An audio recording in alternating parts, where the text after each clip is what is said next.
Psoas major. Well, is anybody actually scared of the psoas? Most people are, especially they hear horror stories about the psoas and how painful it actually is when you use massage techniques with that.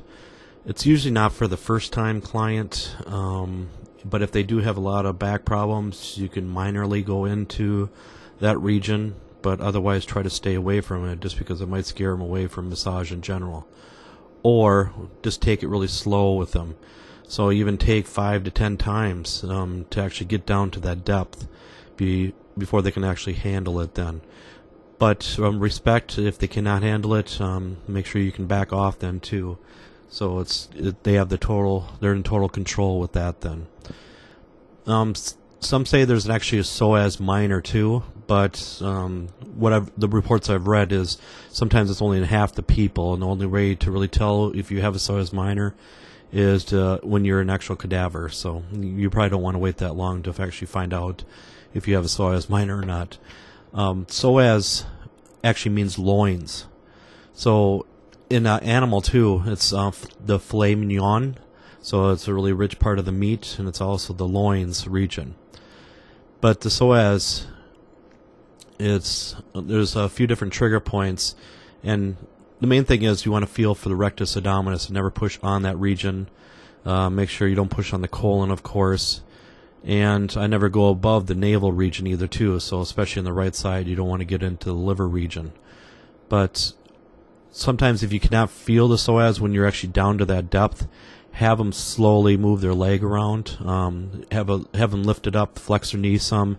Also externally rotate, internally rotate it, move it back and forth. Sometimes you can feel that a lot better, the actual psoas then. But the upper trigger points seem to refer to the lower back region, and the lower ones seem to go down to the groin region.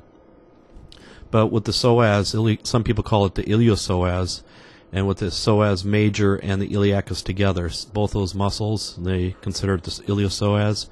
And some people I've talked to even consider there's 3 muscles there: the psoas major, the iliacus, and the pectineus.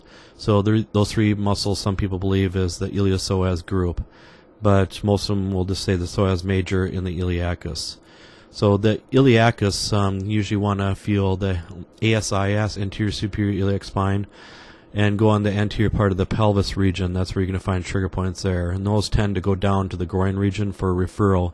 So they're not the most pleasant, of course, and they can actually mimic groin injuries. So also with the psoas major, too, it can mimic groin injuries. So if you're not getting any benefit from working in the groin region for the pectineus, the adductor longus, those tend to go, not adductor longus, adductor brevis will go up to that region. So if those muscles do not refer pain to that area that you're feeling, try the iliacus or the psoas major. So if you have any questions, please email me, and I'll put it more response to the psoas muscle and anything else you'd like to talk about. Thank you.